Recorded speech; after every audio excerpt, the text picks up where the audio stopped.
మంచిర్యాల జిల్లా హాజీపూర్ మండలంలోని నర్సింగాపూర్ గ్రామంలో శుక్రవారం భారతీయ జనతా పార్టీ ఆధ్వర్యంలో పంట సందర్శన కార్యక్రమాన్ని నిర్వహించారు. ఈ సందర్భంగా గ్రామంలోని మక్క పంటను బీజేపీ నాయకులు రైతులతో కలిసి క్షేత్రస్థాయిలో పరిశీలించారు. ఈ కార్యక్రమంలో పాల్గొన్న బీజేపీ జిల్లా ప్రధాన కార్యదర్శి యనగందుల కృష్ణమూర్తి మాట్లాడుతూ, గత ఏడాది సకాలంలో ఎరువులు అందక రైతులు తీవ్రంగా నష్టపోయారని ఆవేదన వ్యక్తం చేశారు. ప్రస్తుత పంటకాలంలోనైనా ప్రభుత్వం మేల్కొని రైతులకు సకాలంలో ఎరువులను సరఫరా చేసి ఆదుకోవాలని డిమాండ్ చేశారు. గతంలో లేని విధంగా కాంగ్రెస్ ప్రభుత్వం వచ్చాక తెలంగాణలో ముఖ్యంగా మంచిర్యాల జిల్లాలో రైతులకు ఎరువుల తిప్పలు తప్పడం లేదని విమర్శించారు. ప్రతిపక్షాలు మొత్తుకుంటున్నా, రైతులు ఆందోళన చేస్తున్నా ప్రభుత్వంలో చలనం లేకపోవడం బాధాకరమన్నారు. వెంటనే అధికారులు, ఎమ్మెల్యేలు స్పందించి రైతులకు అవసరమైన యూరియా బస్తాలను సకాలంలో అందించాలని కోరారు. అనంతరం కృష్ణమూర్తి పంట చేను నుండే మండల వ్యవసాయాధికారితో ఫోన్లో మాట్లాడగా వారు సానుకూలంగా స్పందించినట్లు తెలిపారు. ఈ కార్యక్రమంలో బీజేపీ కిసాన్ మోర్చా జిల్లా అధ్యక్షులు మాధవరపు వెంకటరమణరావు, బీజేవైఎం జిల్లా అధ్యక్షులు బొలిశెట్టి అశ్విన్ రెడ్డి, నాయకులు అనుమాండ్ల శ్రీనివాస్, మారు వెంకట్రెడ్డి, చెలిమెల శ్రీనివాస్, మెండు తిరుపతి, యాదగిరి సురేష్, గంగారెడ్డి మరియు రైతులు పెద్ద సంఖ్యలో పాల్గొన్నారు. సార్ నమస్కారం. మా బీజేపీ జిల్లా ప్రధాన కార్యదర్శి యనగందుల కృష్ణమూర్తి అన్న మీతో మాట్లాడుతున్నారు సార్. నమస్కారం సార్. ఇప్పుడు మన పంటలు స్టార్ట్ అయినాయి కానీ యూరియా అందట్లేదు రైతులకు. లేదు సార్, ఇప్పటికి మనము 100 టన్స్ తెప్పించాము. ఈ మాసంలో యాప్ వస్తున్నదని, ఆన్లైన్ ఫెర్టిలైజర్ యాప్ వస్తున్నదని రైతులు కొంచెము టెన్షన్ పడుతున్నారు సార్. అట్లా నుంచి ఇంకేం లేదు సార్. సార్ ఇప్పుడు దశలో ఉన్నారు వాళ్ళు. మక్కనేమో మనకు నీళ్ళ దశ ఉంది పంట. సార్ మేము ఇప్పుడు పంట సందర్శనకు వచ్చాను సార్, భారతీయ జనతా పార్టీ నుంచి. నేను ఇప్పుడు పంట పొలంలోని మక్క పొలంలో నిల్చుండి రైతుల సమక్షం ఉండి మాట్లాడుతున్నాను, మీకు ఓపెన్ స్పీకర్లో మాట్లాడుతున్నాను.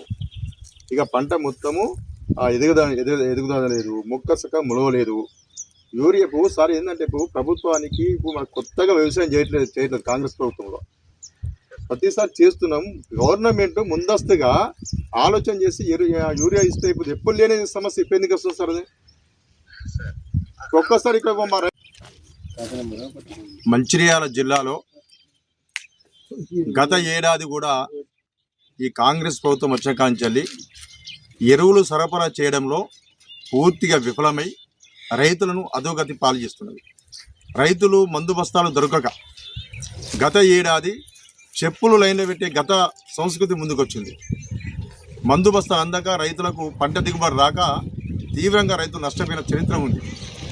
ఈ సంవత్సరమైనా ప్రభుత్వం మేల్కొని సకాలంలో రైతులకు ఎరువుల బస్తాలు అందిస్తారని చెప్పేసి ఆశిస్తే ఇప్పటి వరకు కూడా ఏదో యాప్ అంటున్నారు తప్ప ఇప్పటి వరకు రైతులకు మందు బస్తా తిరగడము, పంట ఎదగకపోవడము, పంట తొలి దశలోనే పంట చిగురించలేదు. దీంతో రైతు పంట ఎండిపోతుందన్న బాధతోటి వాళ్ళకు గుబులు ఏర్పడ్డది. పంట మార్పిడి చేయమంటారు, పంటను ఎదిగించాలంటారు. ఎదిగిస్తున్న పండిస్తున్న పంటకు మాత్రం రైతుకు మందు బస్తాలు అందించలేని దుస్థితిలో ఈ కాంగ్రెస్ ప్రభుత్వం ఉంది. ఈ జిల్లాలో మంచిర్యాల జిల్లాలో ఒక మంత్రి ఉంటాడు, 2 ఎమ్మెల్యేలు ఉంటారు, 3 అధికార పార్టీ ప్రజాప్రతినిధులే. అయ్యా, మీ అందరికీ కూడా రైతుల పక్షాన భారతీయ జనతా పార్టీ విజ్ఞప్తి చేస్తుంది. మీరు సకాలంలో ఎప్పటికైనా మేల్కొని రైతులకు తక్షణమే ఎరువుల బస్తాలు ఎప్పుడు అడుగుతప్పుడు అందించే విధంగా అందుబాటులో పెట్టాలని చెప్పేసి భారతీయ జనతా పార్టీ డిమాండ్ చేస్తుంది. లేనట్లయితే రైతులు మీకు తగిన గుణపడి చెప్పే అవకాశం కూడా ఉంటుందని ఈ సందర్భంగా తెలియజేస్తున్నాం. రైతును గోస పెట్టుకోకండి. ఎద్దు ఏడ్చిన చోట, రైతు ఏడ్చిన చోట ఏ వ్యవస్థ బాగుపడది. ఈ రైతులకు అనేకమైన హామీలు చదువుకోనికి వచ్చారు మీరు. మీకు అన్నం పెట్టేది ఈ రైతులు.